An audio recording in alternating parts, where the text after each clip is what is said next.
अंडा से निकले पक्षी के वध का वर्णन। एक दिन आम के वन में गणेश जी अपने साथियों के साथ खेल रहे थे। वे वृक्षों से आम के फल गिरा गिरा कर खाने लगे। कुछ मुनि कुमार परस्पर व्यंग करते हुए एक दूसरे पर फल फेंकने लगे। एक फल उचटकर अंडे की रक्षा करती हुई एक स्त्री के सिर पर जोर से जा लगा। वह स्त्री क्रोध पूर्वक आकर पूछने लगी, जिसने यह फल फेंककर मुझे मारा है, वह बालक कहाँ है? उसे देखकर गणेश जी उस वृक्ष के कोटर में जा छिपे। वहां उन्होंने एक चमकता हुआ श्वेत अंडा उठाकर देखा तो वह फूट गया और उससे एक विशालकाय पक्षी निकल आया। उसके विशाल पंख और नीला कंठ था। उसके मुख से अग्नि की लपटें निकल रही थीं। उसके पंख हिलाते हुए पृथ्वी कांप उठी और समुद्र शुष्क हो गया। वह विशाल पक्षी भागते हुए मुनि कुमार पर पंखों से प्रहार करने लगा। यह देखकर गणेश जी ने शीघ्रता से कोटर से कूदकर उसके पंख पकड़ लिए। पक्षी भी प्रबल था, उसने उसी प्रकार अपने पंख छुड़ा लिए। अब गणेश जी और पक्षी में युद्ध छिड़ गया। अंत में वह अत्यंत पराक्रमी पक्षी उनके मुष्टि प्रहार से मारा गया। यह देखकर वह स्त्री गणेश जी की स्तुति करती हुई बोली, प्रभु, मैं महर्षि कश्यप की भार्या विनिता हूँ।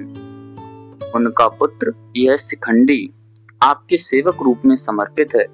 महर्षि ने पहले ही बता दिया था कि इस अंडे को जो फोड़ेगा वही इसका स्वामी होगा।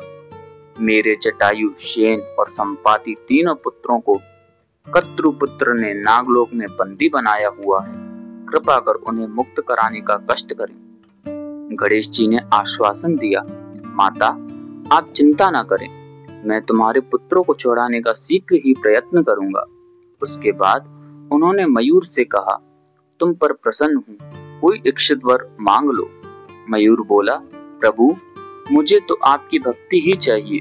हाँ, एक इच्छा और है, वह यह कि आपके नाम से पूर्व मेरा नाम लगाया जाए। लोक में आपकी प्रसिद्धि मयूरेश्वर के नाम से हो। ऐसा ही हो कहकर गणेश जी मयूर पर चढ़कर अपने आश्रम में पहुंचे। माता पार्वती ने सब वृतांत सुना तो बहुत प्रसन्न हुई।